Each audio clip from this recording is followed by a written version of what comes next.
저도 어렸을 때 한두 번 불렀던 찬양 같아요. 아주 오래된 전통 있는 찬양인데 오늘 찬양의 제목이 다시 생각하게 된 건 나를 인도하소서입니다. 여행 한 번씩 다니시죠?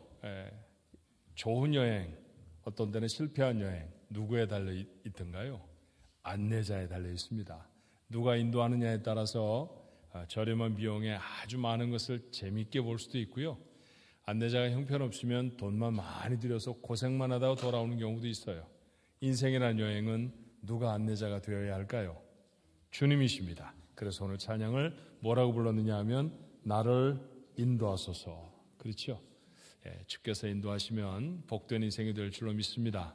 오늘 찬양대 간절한 고백이 우리 가족들 모두의 하나님을 향한 기도의 제목이 됐으면 참 좋겠습니다. 옷이 좀 두터워지셨어요. 옷이 좀 두터워야 또 모양도 좀 나요. 그렇죠? 멋있으십니다.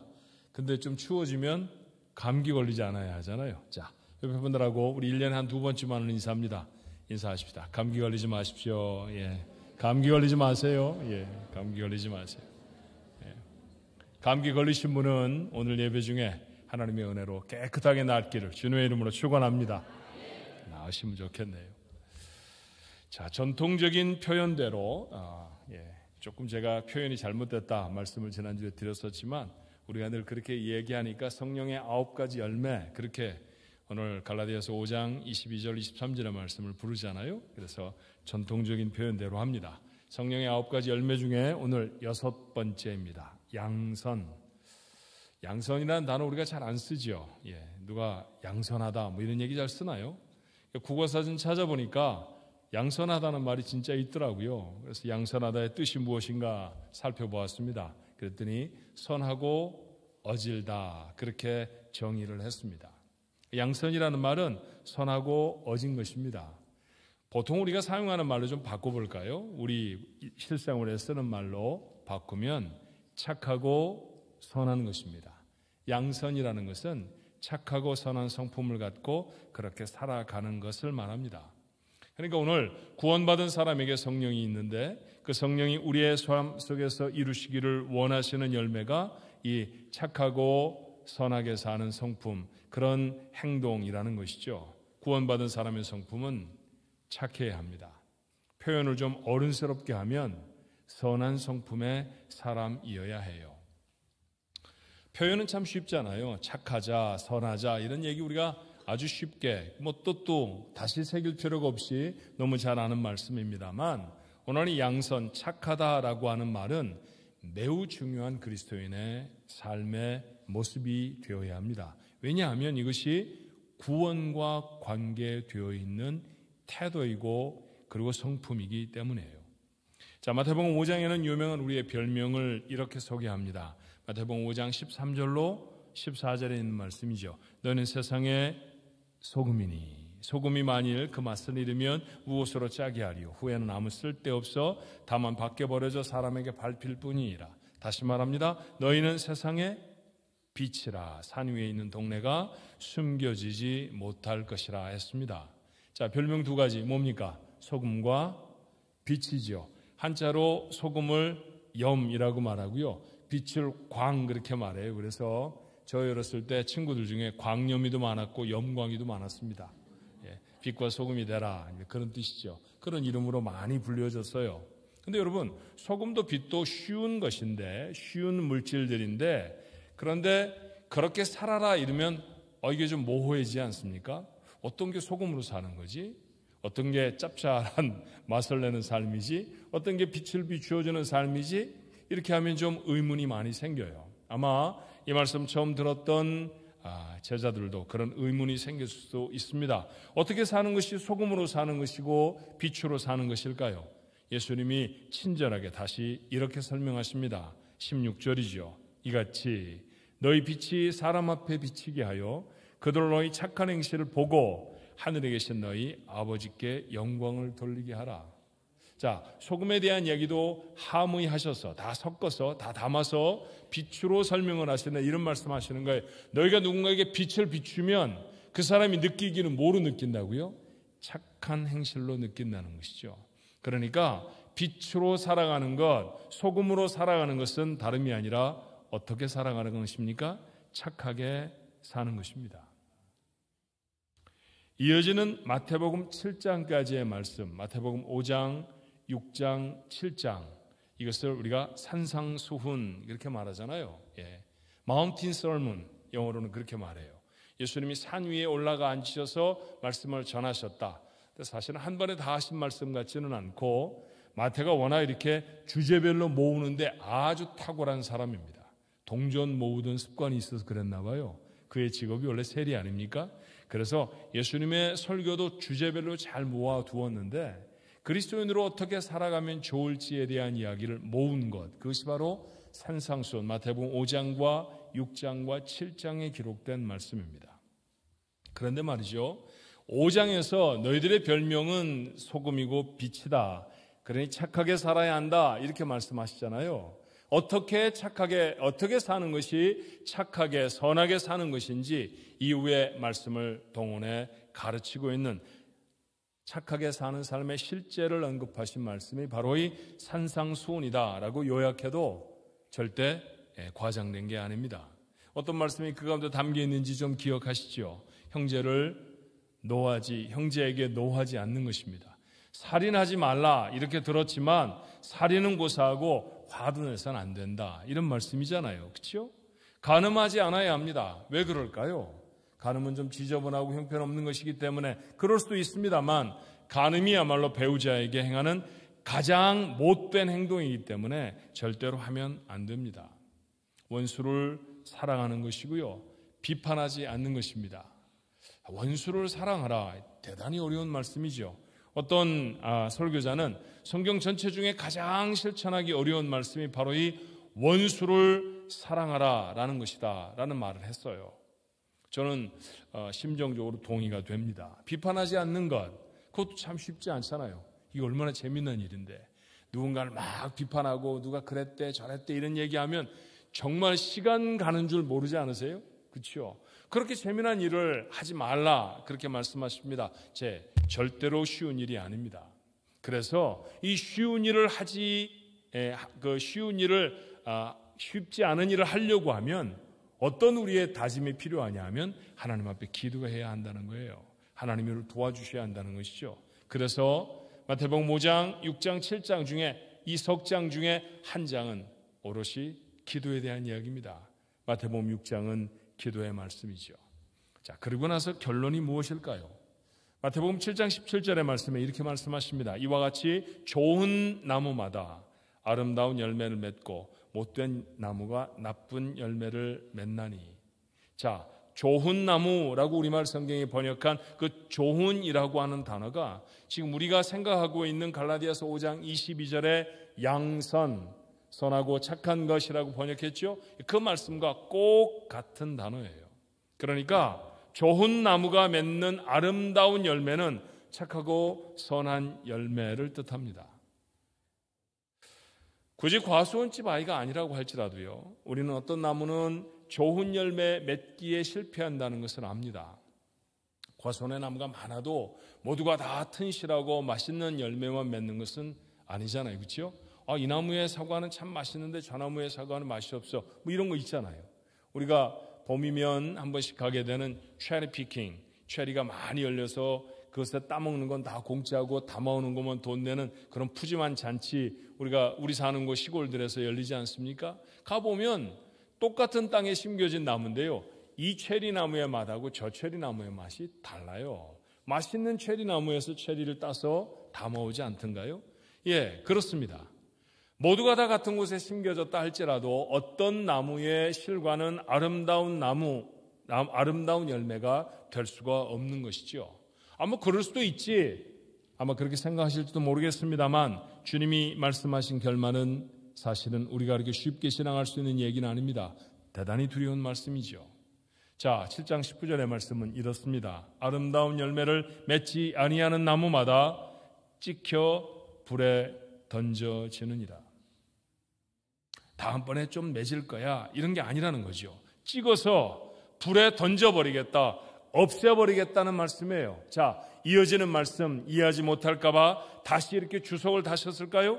마태복음 7장 21절에 나더러 주여 주여 하는 자마다 다 천국에 들어갈 것이 아니요 다만 하늘에 계신 내 아버지의 뜻대로 행하는 자라야 들어가리라. 천국에 못 들어간다는 얘기잖아요. 좋은 열매를 맺지 못하면 천국에 못 들어간다는 얘기잖아요.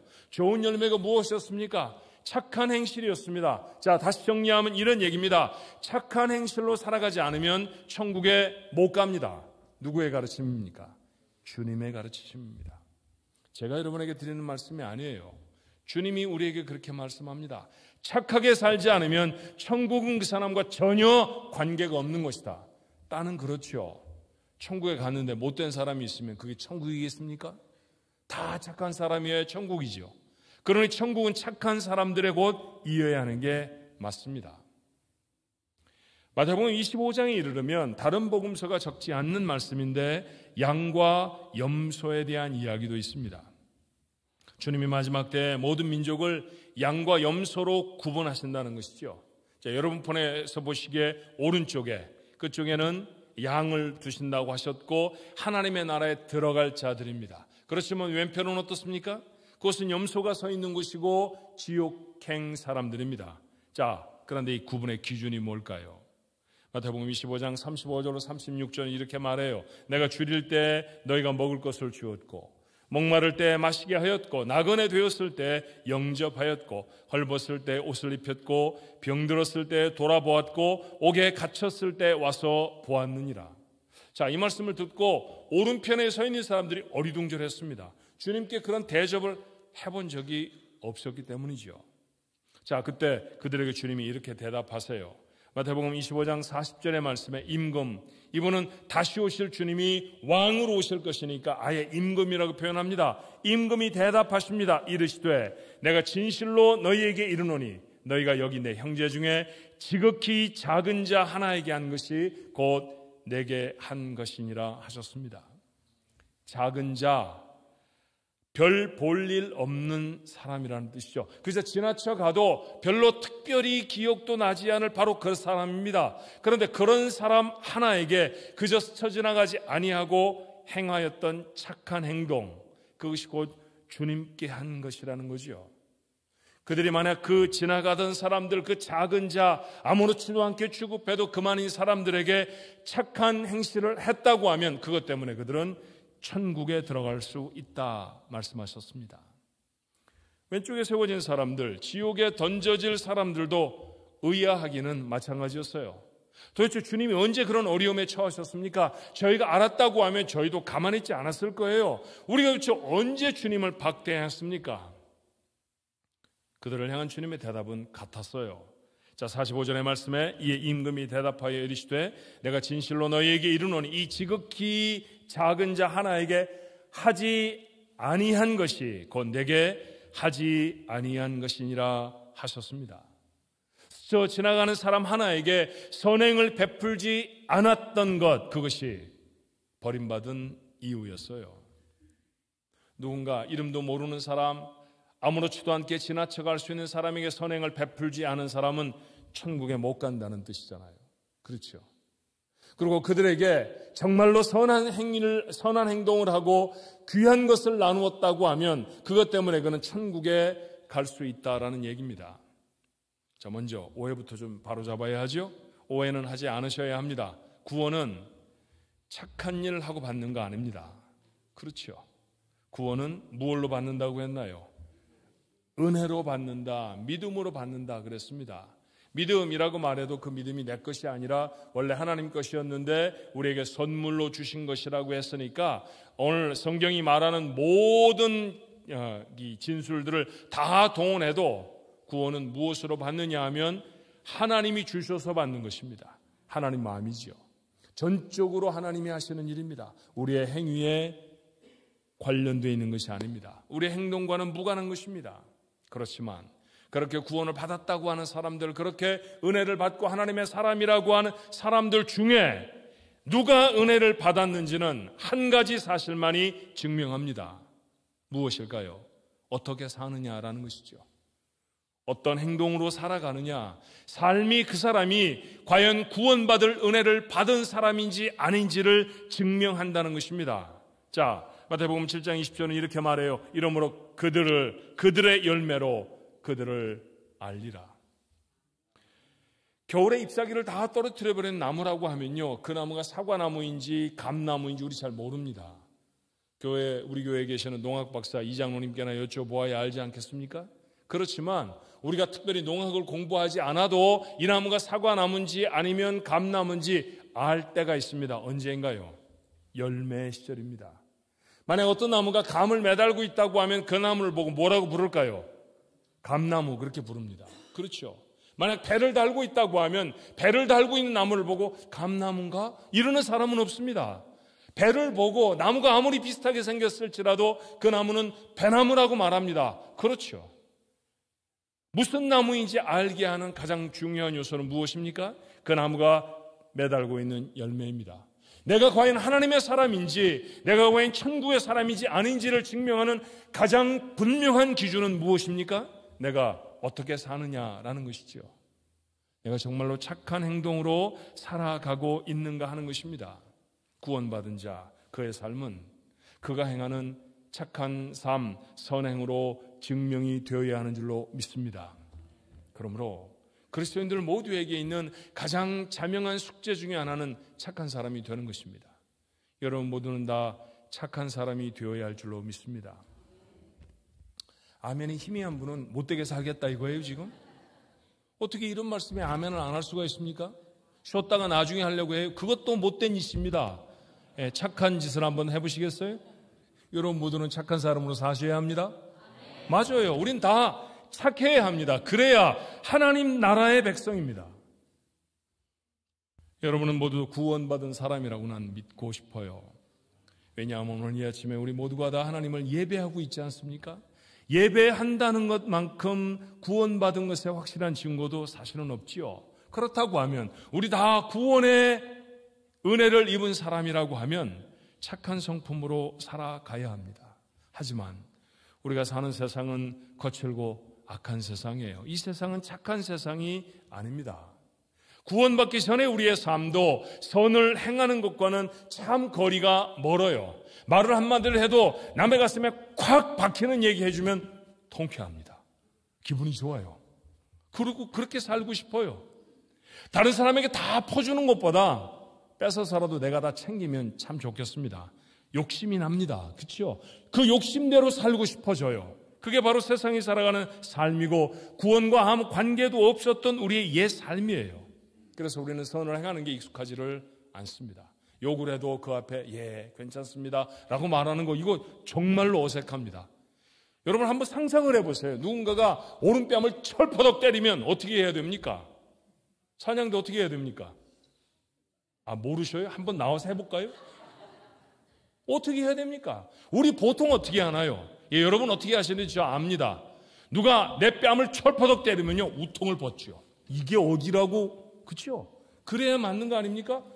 가만히 있으면 계속 때릴 거 아니에요. 그러니까 도전하고 싶습니다.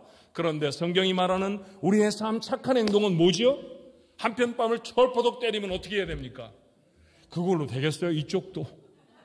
이게 얼마나 이상한 장면입니까? 근데 이렇게 사는 삶이 너무너무 이상한 것은 우리가 사는 세상이 악한 세상이라는 사실을 증명하는 것이죠. 그렇게 사는 게 불편합니다. 그래서 우리는 종종 우리가 하나님의 말씀을 들은 대로 선한 행동으로 선한 삶으로 살아가는 것이 아니라 살아가야 할 선한 삶을 포기하며 삽니다. 하지만 여러분 아셔야 합니다. 구원을 받고도 착하고 선하게 살지 않는 것은 정말 이상한 삶입니다. 얼마나 이상한 삶이냐면요. 물고기인데 하늘을 날아다니는 것과 비슷한 거예요. 새로 만들어졌는데 바다에서 수영을 하는 새가 있다고 하면 정말로 이상한 것 아닙니까? 그렇죠. 그게 바로 믿음의 사람, 구원을 받은 하나님의 사람인데도 착하고 선하게 살지 않는 삶이라는 것이죠. 그렇죠. 우리는 그렇게 살아갈 수 없습니다. 한복을 입을 때는 한복에 맞는 복색을 해야 되고요. 양복을 입을 때는 양복에 맞는 복색을 해야 합니다. 한복을 입고 넥타이는 매야 돼. 그리고 한복에다 넥타이를 매고 이 자리에 섰다고 하면 그게 얼마나 꼴이 우습습니까, 여러분? 넥타이도 제가 매는 거 맞고요. 한복도 제가 입는 거 맞습니다. 근데 여러분, 한복에 웬 넥타이입니까? 이런 거 보고 양복 입고 갓 쓴다, 우리말에 그런 말 있잖아요. 그렇게 이상한 삶의 모습으로 사는 것이 우리의 삶일 수는 없지요. 그러므로 우리는 우리의 삶의 선행을 결단해야 합니다. 착하게 살 거야 결단해야 한다는 것이죠. 어떻게 착한 삶은 살아낼 것입니까? 오늘 우리에게 도움을 줄 수 있는 믿음의 선배 한 분을 초청을 했습니다. 그분의 이름은 바나바입니다. 함께 읽었던 사도행전의 말씀이 이랬죠. 사도행전 11장 24절에 바나바는 착한 사람이요 성령과 믿음이 충만한 사람이라 이에 큰 무리가 죽게 더하여 지더라. 착하게 사는 것이 하나님의 사람들의 마땅한 삶임에도 불구하고 성경 속에 이 사람 착해 이렇게 말한 사람은 많지 않더라고요. 의외이지요. 근데 그 중에 하나, 바나바는 아예 두 말도 없이 바나바는 착한 사람이야 이렇게 말씀합니다. 그러니 이분처럼 살면 됩니다.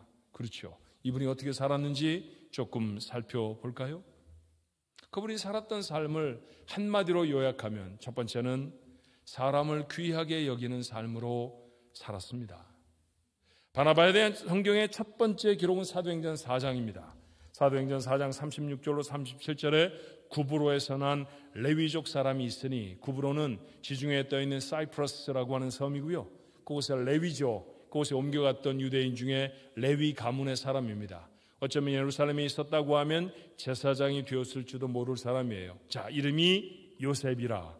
사도들이 일컬어 바나바라, 번역하면 위로의 아들이라 하니 그가 밭이 있음에 팔아 그 값을 가지고 사도들의 발 앞에 두었다고 했죠.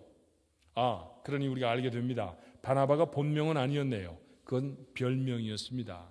근데 별명이 본명보다 훨씬 더 유명한 사람이 되어졌습니다. 본명은 요셉이었는데 이 요셉이라는 사람이 사람을 위로하는데 진심이었습니다. 정말 열심히 위로를 합니다. 그래서 아예 사도들은 그 사람을 보고 뭐라고 말합니까? 위로의 아들이야 이렇게 불렀다는 것이죠. 그 말이 바나바였어요. 그래서 요셉이라는 이름보다 초대교회 성도들에게 이분은 바나바, 위로의 아들로 더 잘 알려져 있습니다. 누군가 위로해 보셨죠? 누군가에게 위로도 받아보셨을 것입니다. 다른 사람을 위로하는 사람은 말투부터 좀 다르지 않던가요? 거친 말로는 아무리 그 말에 좋은 내용을 담아도 사람의 마음을 위로하지 못합니다. 위로하는 사람은 자기가 해야 할 말보다 그 말을 들어야 할 사람의 마음을 먼저 생각합니다. 무엇 때문에 슬픈지, 왜 힘들어하는지, 그의 문제는, 그의 상황은 어떤 것인지 그것 헤아리지요. 바나바가 만약에 누군가를 위로하는 사람이었다고 하면 이런 태도의 삶이었다는 것이죠. 이런 사람은 사람을 어떻게 여기는 사람입니까? 사람을 귀하게 여기는 사람입니다. 그가 만나는 어떤 사람도 그가 배운 사람이었던 배우지 못한 사람이었던, 그가 가진 사람이었던 가지지 못한 사람이었던, 그가 병든 사람이었던 건강한 사람이었던 상관없이 그 모두를 다 귀하게 여기는 사람이었어요. 자, 오늘 사도행전 4장이 표현하는 그의 행동 중에 하나가 무엇이었나요? 그의 밭을 팔아서 교회에 드렸다라고 했습니다. 당시의 헌금의 가장 큰 사용처는 과부들의 생활비였습니다. 하나님 나라를 기다리며 홀로 살아가던 여인들이었죠. 주님이 곧 오실 거라고 생각했어요. 재혼 이런 것들을 금지하는 사회적 분위기도 아니었고 교회도 그것을 금지하지 않았습니다만 결혼하지 않으려고 했던 것은 내가 주님을 기다리면 되지 또 다른 결혼 생활로 내 경건의 생활이 흐트러지지 않았으면 좋겠어. 이게 바로 그 당시에 홀로 된 여인들의 마음이었습니다. 그런데 문제가 하나 있었어요. 자, 중동지방의 사회 구조는 남성이 중심이 돼서 움직여지는 사회입니다. 남자가 돈을 벌고 남자가 집에 돈을 가져다 주고 남자가 사회생활을 합니다. 그러니 여인들이 결혼을 하지 않았다라고 하면 생활비를 얻을 수 있는 방법이 없는 것이죠. 아들이 잘 커서 돈을 잘 벌어서 어머니에게 돈을 가져다 주는 사람이 아니라고 하면 세상적으로 보면 살 방법이 없었던 사람들이 과부들이었습니다. 자, 그들을 살려야 하잖아요. 그들이 매일매일 살아갈 수 있도록 그들에게 생활비를 주어야 하지 않습니까? 이건 적지 않은 돈이었을 것이고요. 이 일을 위해서 초대교회 성도들은 자신의 자산을 드렸습니다. 그저 벌어들인 돈의 10분의 1을 드리는 것이 아니라 집을 팔고 오늘 바나바처럼 밭을 팔아서 드렸다는 것이죠. 이 따뜻한 헌신으로 과부들을 살렸습니다. 그리고 가난한 형제들의 필요를 채웁니다. 여러분, 우리 모두에게 자신이 가진 소유는 다 소중하잖아요. 여러분이 입고 있는 옷 소중합니다. 여러분이 타고 오신 자동차 소중하고요. 살고 있는 집 소중하지요. 무엇 하나 내가 가진 것 중에 소중하지 않은 것이 없습니다. 저 같은 경우에는 제게 있는 펜 한 자루도 소중합니다. 제가 늘 손에 잡고 설교를 준비하거나 글을 쓰는 펜을 잃어버리면 저는 한동안 글을 못 쓰기도 하거든요. 그러니 볼펜은 제게 굉장히 중요합니다. 제가 그런 얘기를 했더니 어떤 분이 손을 번쩍 들더니 목사님, 저는 우산이 제게 그렇게 소중해요 그러더라고요. 비 오는 때 남의 우산 가져가지 마세요. 그건 누군가에게 굉장히 소중한 물건일 수 있습니다. 자, 누군가에게 소유는 다 소중해요. 바나바에게 이 밭도 소중했을 것입니다. 부모에게 물려받은 것일 수도 있잖아요. 근데 그런 걸 팝니다. 그리고 교회에 가져다 주었습니다. 왜냐하면 그것으로 섬겨져야 할 사람이 자기의 소유보다 중요했기 때문입니다. 그런 소유를 팔아서 사람을 세우는 일을 했던 사람입니다. 그런 사람을 성경은 뭐라고 말합니까? 착한 사람이라고 말합니다. 바나바의 사람을 소중히 여기는 착한 성품은 역사 속에 중요한 사건을 만들어내기도 합니다. 자, 우리는 지금 하나님, 그러면 온 세계 사람들이 다 우리가 믿는 하나님을 압니다만 2000년 전만 해도 우리가 아는 그 하나님은 유대인들에게만 익숙했던 하나님이었어요. 그런데 그 하나님이 온 세상을 다 지으시고 여러분 모두의 하나님이시기도 합니다. 이거 선포해 준 사람이 누굽니까? 그게 바로 바울입니다. 바울이 없었다고 하면 이런 일들은 있을 수가 없었죠. 그런데 바울이 이렇게 하나님의 앞에 쓰여지기 위해서는 교회가 그를 받아들여야 하는데 그에겐 전과가 있었습니다.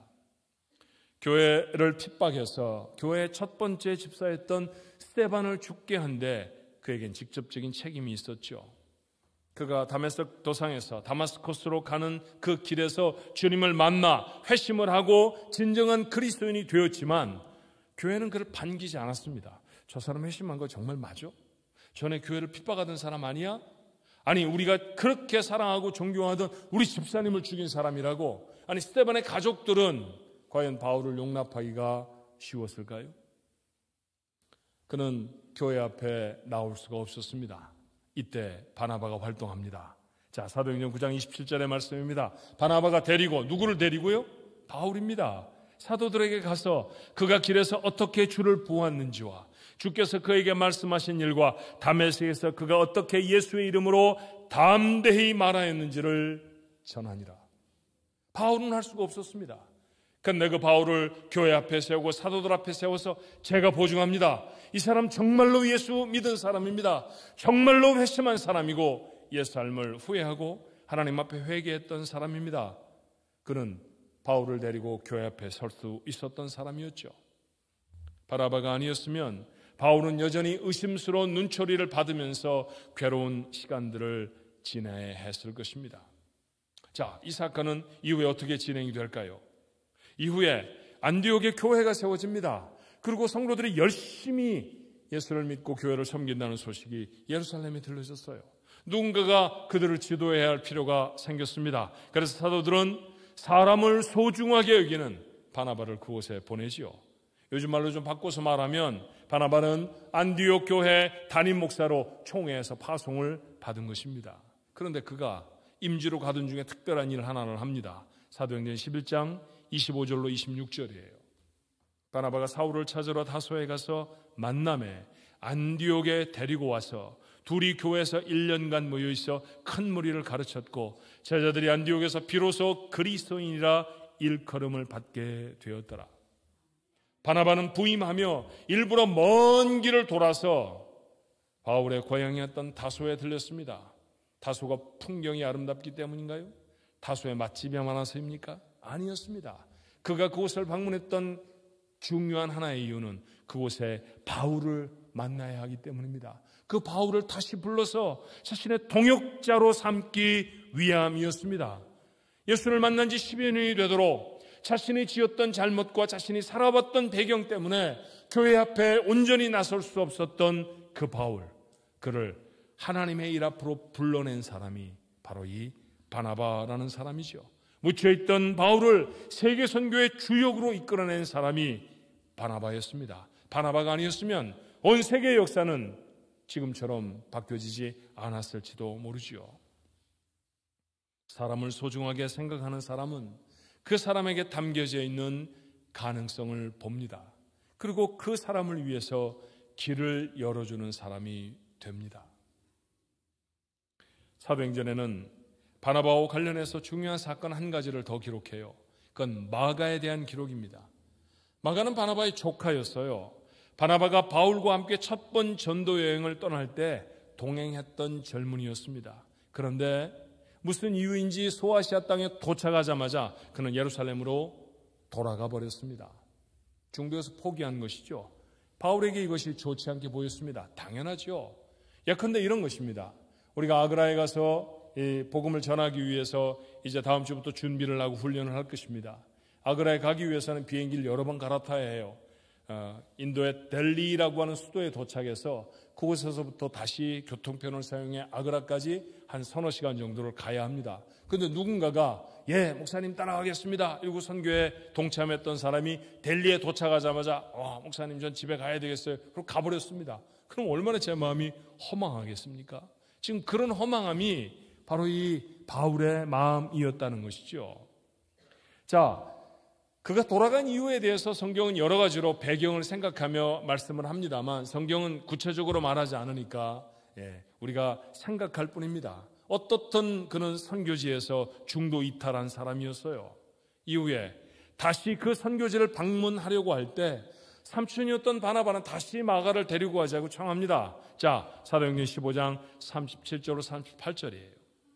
바나바는 마가라는 요한도 데리고 가고자 하나 바울은 밤빌리아에서 자기들을 떠나 함께 일하러 가지 아니한 자를 데리고 가는 것이 옳지 않다 하여 두 사람이 심히 다툽니다. 그리고 결국 각각 선교팀을 꾸리게 됐습니다. 바울이 이렇게 집요하게 누군가를 미워한 것을 성경 속에 볼 수가 없었죠. 근데 바울이 참 섭섭했다. 참 나는 저 사람이 싫어라고 하는 표현이 오늘 사도행전에 이렇게 남아있는 거예요.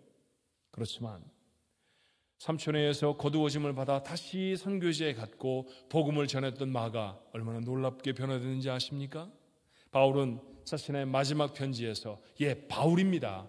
바울 그가 마가를 싫어하고 미워했던 섭섭했던 바로 그가 자신의 생애의 마지막 편지에 이렇게 적습니다. 디모데후서 4장 11절이에요. 누가만 나와 함께 있느니라 내가 올 때에 마가를 데리고 오라. 그가 나의 일에 유익하니라. 그런 어느 사이에 바울의 사역에 유익한 자가 되어져 있었습니다. 실패에도 불구하고 마가에게 다시 기회를 주었던 사람을 소중히 여기던 바나바가 만들어낸 열매죠. 그 마가가 없었으면 우리 마가복음도 만나지 못했을 것입니다. 복음서 중에 첫 번째로 기록된 그 가장 중요한 이 복음서인 그 마가복음을 기록한 사람이 바로 우리가 지금 언급하고 있는 마가입니다. 그를 그렇게 하나님 앞에 귀히 쓰이는 일꾼으로 만들어낸 이가 누구입니까? 바나바입니다. 사람은 살아가다가 한두 번쯤 실패를 하잖아요.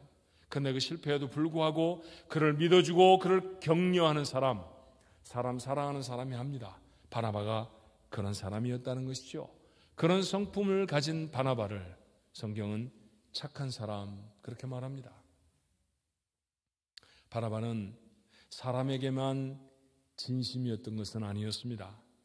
나아가서 하나님에 대한 태도도 특별했죠. 자, 그는 성령께 순종하는 사람이었습니다. 사도행전 13장 2절로 3절의 말씀을 볼까요? 주를 섬겨 금식할 때 성령이 이르시되 내가 불러 시키는 일을 위하여 바나바와 사울을 따로 세우라 하시니 이에 금식하며 기도하고 두 사람에게 안수하여 보내니라. 자, 이게 어떤 얘기입니까? 바나바와 바울이 안디옥 교회에 부임해서 열심히 사역한 결과 교회가 크게 부흥을 했습니다. 사람들은 그 교회를 보고 비로소 그리스도를 따르는 사람들이라는 뜻의 그리스도인 그렇게 부르기도 했습니다. 오늘 우리가 크리스찬이라고 불려주는 것은 그렇게 바나바와 바울이 안디옥 교회에서 사역을 열심히 해 주었기 때문이지요. 그런데 그 부흥하던 교회에 성령께서 명령을 하셨어요. 바나바와 바울을 이방 세계를 위한 선교사로 파송하라는 것이었습니다. 자, 생각을 좀 해보십시다.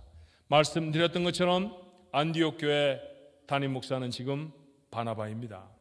그리고 그들의 노력과 수고로 교회는 부흥하고 있죠. 그런데 선교지로 떠나라는 성령의 부르심을 받았습니다. 이거 순종하기가 쉽지 않잖아요. 부흥하던 교회였으면 얼마나 많은 사역들을 감당했겠습니까? 그들이 강단에 서서 외쳤던 시간들은 얼마나 소중한 시간이었을까요? 바나바가 없어도 이 일이 계속될까요? 바나바가 주장하던 그 모든 사역들은 앞으로 어떻게 해야 한다는 말입니까? 쉽지 않은 일입니다. 그런데 바나바는 조금도 망설임이 없습니다. 어떤 일이 있었을까요? 교회 리더의 자리를 다른 사람에게 넘겨주었을 것입니다. 자신이 누리던 모든 권리와 명예를 다 내려놓습니다. 그리고 아무도 해보지 않은, 그렇잖아요. 선교라는 거 지금 역사상 처음 시작하는 일 아닙니까? 아무도 해보지 않은 일을 할 때 두려움이 있었을 것입니다. 바나바에게 달랐을까요? 그렇지만 바나바는 그 두려운 선교의 첫걸음을 떼어냅니다. 이유가 무엇이었나요? 성령이 말씀하셨기 때문입니다. 성령이 그에게 말씀하셨을 때 그는 두말하지 않고 아멘, 네 라고 순종하는 사람이었습니다. 성령이 말씀하실 때, 성령이 그를 인도해 내실 때 그 인도하심에, 그 부르심에 순종하는 사람, 그 사람을 가리켜 성경은 착한 사람이라고 적습니다. 여러분과 저도 착한 사람이 되어야 합니다. 그래야 천국에 합당한 사람이 될 것입니다. 그러므로 구원받은 우리의 삶의 목표가 있다고 하면 착하고 선한 사람이 되는 거예요. 여러분, 매년 새해가 시작되어지면 무엇인가 해야 할 위시리스트들, 내가 이건 꼭 할 거야 라고 하는 계획들을 세우잖아요. 대부분의 사람들이 하는 계획, 제가 좀 압니다. 살을 빼야지, 뭐 이런 운동을 할 거야. 그 좀 거룩한 사람들은 어떤 계획을 세웁니까? 난 올해는 주일날 교회 한 번도 빠지지 않을 거야. 기도 열심히 할 거야. 성경 한 번 꼭 읽을 거야. 한 번 이상 읽을 거야. 뭐 이런 계획 세웁니다. 잘하시는 겁니다. 살 빼는 것도 잘하시는 계획 중에 하나입니다. 운동도 해야죠. 근데 여러분, 그런 계획을 조금 더 아래로 내릴까요? 첫 칸은 좀 비워놓으십시오.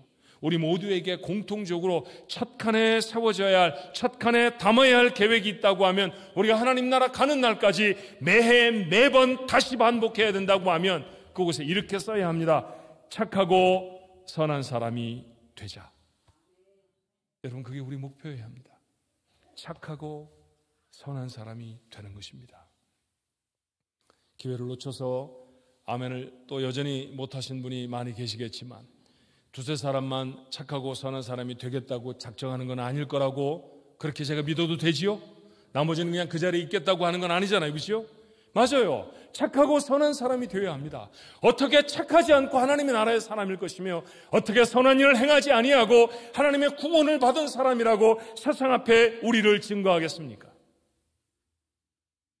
바나바가 착한 사람 되어짐이 무엇인지를 우리에게 보여주었죠. 두 가지였습니다. 첫 번째는 사람을 귀하게 여기는 것이었습니다. 여러분, 그렇게 사셨습니까? 여러분에게 주신 사람들을 정말로 귀하게 여기셨나요? 왜 남편은 처음에는 남편으로, 처음에는 신랑으로 시작하죠. 이 얼마나 이쁜 이름입니까? 신랑. 그러다가 남편이 됐다가 왜 나중에 영감탱이가 되는 겁니까? 왜 그렇게 변해버리는 걸까요? 왜 시간이 지나면 그렇게 사랑을 하고 주신 남편이 싫어지고 귀하지 않게 생각되는 걸까요? 왜 처음에는 그렇게 눈에 담아도 아깝지 않았던, 아프지 않았던 그 아내가 왜 시간이 지나면 점점 내 삶에 거추장스럽고 불필요한 사람이 되는 것처럼 그렇게 지나버리게 되는 걸까요? 여러분, 정말로 곁에 있는 사람들을 귀하게 여기셨습니까? 부모가 나에게 아무것도 남겨준 것이 없어 라고 돌아가신 지가 한참인 지금도 부모에 대해서 좋지 않은 생각을 갖고 있는 자녀들도 있습니다. 생명을 주신 것으로 부족합니까? 그렇게 내 곁에 주셨던 사람들을 우리는 하나님이 주신 착한 마음으로 왜 귀하게 여기지 못했을까요? 우리의 자녀들이 아직 자기의 길을 찾지 못했을 수도 있습니다. 그래서 우리의 삶의 짐이 될 수도 있죠. 짐입니까? 아닙니다. 여전히 그들은 우리에게 가장 귀한 사람들입니다. 하나님의 선물들이죠. 그렇게 사람을 귀히 여기십니까? 하나님의 교회에 모여 있습니다. 우리는 각각 다 다른 배경의 사람들이잖아요. 우리를 낳아준 부모도 다르고 우리가 이 땅에 도착한 시간도 다릅니다. 미국에서 연륜도 다 다르죠. 누구는 이걸 좋아하고 누구는 저걸 좋아합니다. 그런 사람들이 모여 한 믿음의 거룩한 공동체 교회를 이루었습니다. 그래서 때때로 다툼이 있습니다. 팔을 뿌리 끝에서 잘라야 옳다고 생각하는 사람과 중간집에서 잘라도 아무렇지도 않다고 생각하는 사람들이 부엌에서 전쟁을 하기도 합니다. 해보셨잖아요. 그런데 여러분 한 발 물러서 생각해 보십시다. 정말 이유는 뭘까요? 그 사람이 귀하지 않아서 그래요. 파 쪼가리 하나보다 그 사람이 얼마나 귀합니까? 그런데 그렇게 가슴에 못을 박는 이야기를 던져야 했을까요? 아닙니다. 그러지 않았어야 했습니다. 정말 많은 순간에 하나님이 내 곁에 주신 사람들에 대해 우리는 얼마나 덤덤하게 그냥 그런 식으로 지나가 버렸는지 모릅니다. 착하지 못했습니다. 천국에 어울리는 사람들 아니었습니다. 그러니 보따리 싸갖고 천국 안 가기로 할까요? 그럴 수는 없잖아요. 구원해 주셔서 하나님 나라를 보증한 사람이라고 하면 우리의 삶이 달라져야 할 줄로 믿습니다. 착한 사람이 되십시오. 착한 사람이어야 합니다. 사람을 귀히 여기는 자, 성경은 그를 착한 사람이라고 했습니다. 우리 중앙교회 성도들, 여러분은 성경을 많이 몰라도 됩니다. 기도를 유창하게 하지 않아도 괜찮고요. 대단한 하나님의 일들을 감당하지 않아도 괜찮아요. 그렇지만 여러분 모두가 반드시 꼭 해야 할 일이 있다고 하면 착한 사람이 되는 것입니다. 누군가가 우리 교회 식구들 교회 바깥에서 만났다고 하십시다. 그 사람 기도 정말 잘해. 그 사람 정말 멋있게 생겼어. 그런 칭찬 받지 마십시오. 누군가가 여러분을 만났을 때, 그 만남을 누군가가 저에게 전해 주었을 때, 목사님, 제가 목사님이 섬기시는 교회 성도를 만났는데요. 사람 참 착하대요. 맞아요. 그게 우리 모습이어야 합니다. 우리 교회 모든 성도들은 한 사람도 빠짐없이 사람을 귀하게 여기는 착한 사람들이 되시기를 주님의 이름으로 축원합니다. 하나님께도 그래야죠. 하나님이 뭔가 말씀하시면 해야 착한 사람 아닙니까? 여러분이 여러분의 자녀들 쟤는 참 착해. 언제 착하다고 하십니까? 공부 잘할 때? 밥 잘 먹을 때? 아니지요. 여러분이 하는 말에 순종해 줄 때 참 착해 이렇게 말합니다. 그렇죠. 하나님은 어떻게 말씀하실까요? 우리가 언제 착하다고 하실까요? 우리가 언제 선하다고 하실까요? 하나님 우리에게 말씀하시는 것에 네, 아멘 할 때 하나님 우리를 착하다 하실 것입니다. 아멘이 내가 그렇게 하겠습니다가 늘 쉬운 상황은 아닙니다. 우리가 나누었던 바나바가 선교지로 떠나기 위해서 그가 했던 수많은 결단들을 생각해 보면 쉽지 않은 일이었을 것입니다. 그러나 그는 그때에도 네 하였습니다. 성령의 부르심에 네 하느니 그가 착한 사람입니다. 얼마나 아니라는 말을 많이 달고 사는지 몰라요. 기도하셔야죠. 성령이 여러분 속에 하시는 말씀인지는 잘 모르겠습니다만 적어도 성령이 저한테 여러분에게 하시라고 하시는 말씀은 맞아요. 여러분 토요일 새벽에는 교회를 좀 나오셔야 합니다. 기도해야 합니다. 이렇게 말하면 핑계가 두토록 뿐이더라고요. 아파서 못 나오고 눈이 어두워 운전이 어렵고 새벽에는 잠이 많고 금요일 날은 아이들하고 다 모여서 밥을 먹으니까 시간이 또 없고 그렇게 장황하게 읊어가시면 성령의 부르심은 뭘까요? 자, 바나바가 서서 말합니다. 제가 담임 목사나 못 가겠고요. 하는 일이 있어서 못 가겠고 다음 주 설교 준비해 못 가겠으니까 한 5년쯤 있다가 선교 갈게요. 성경은 그렇게 기록하고 있지 않잖아요. 성경을 아시죠? 여러분 착한 분들 맞아요? 성령이 여러분에게 기도하라고 하실 때 불평 없이 아멘이라고 하실 수 있는 사람이 되어줄 수 있어야 합니다. 하나님의 말씀대로 따르라고 할 때 그건 네가 손해를 봐야 돼. 네가 양보해. 네가 뒷걸음 쳐야 돼. 라고 말씀하실 때 네 라고 하고 그 말씀에 순종하는 사람이 되어져야 합니다. 그가 착한 사람입니다. 사도행전 11장 24절의 말씀을 다시 보면 이렇죠. 바나바는 착한 사람이요 성령과 믿음이 충만한 사람이라 이에 큰 무리가 죽게 더하여지더라. 성령과 믿음이 충만한 사람 무슨 뜻입니까? 성령의 다스림을 받는 사람이고요. 믿음의 법칙이 그가 살아가는 삶의 원칙이 되는 사람입니다. 이렇게 사는 사람이 착한 사람이고 이런 사람이 구원을 받은 사람입니다. 하나님은 그런 바나바에게 교회를 부흥시키는 놀라운 복을 허락해 주셨습니다. 사랑하는 성도 여러분, 약속 하나 할까요? 하나님의 약속이십니다. 하나님의 말씀에 순종하면, 착한 사람으로 살면 세상은 가능하지 않은, 세상은 전혀 알 수 없는 하나님의 복을 얻을 줄로 믿습니다. 그 복 담으며 살아야 되잖아요. 하나님이 내 삶에 담으시는 복 누가 담습니까? 착한 사람이 담습니다. 착한 사람이 되십시오. 착한 사람은 반드시 복된 인생이 될 것입니다. 핑계대고 도망가고 자꾸 그러지 말고. 여러분이 무슨 미꾸라지입니까? 하나님의 사람이잖아요. 하나님의 사람이잖아요. 연말이 되어지면서 여러분의 삶 앞에 주었던 수많은 도전들, 하나님의 부르심들이 얼마나 여러분 아무렇지도 않게 외면되어졌는지 다시는 그 자리로 돌아가지 않아야 합니다. 착한 사람이 되셔야 합니다. 하나님이 말씀하실 때 그 말씀에 순종하는 이들, 하나님은 그들의 삶에 하나님의 복을 쌓으십니다. 오늘 말씀을 나눈 여러분 모두의 삶이 그런 삶이 되시기를 주님의 이름으로 축원합니다. 기도하십시다. 착하게 사는 줄 알았습니다. 정직하게 우리의 삶의 가면들을 벗고 보니 착한 적이 없었습니다. 사람을 귀하게 여긴 적이 별로 없었네요.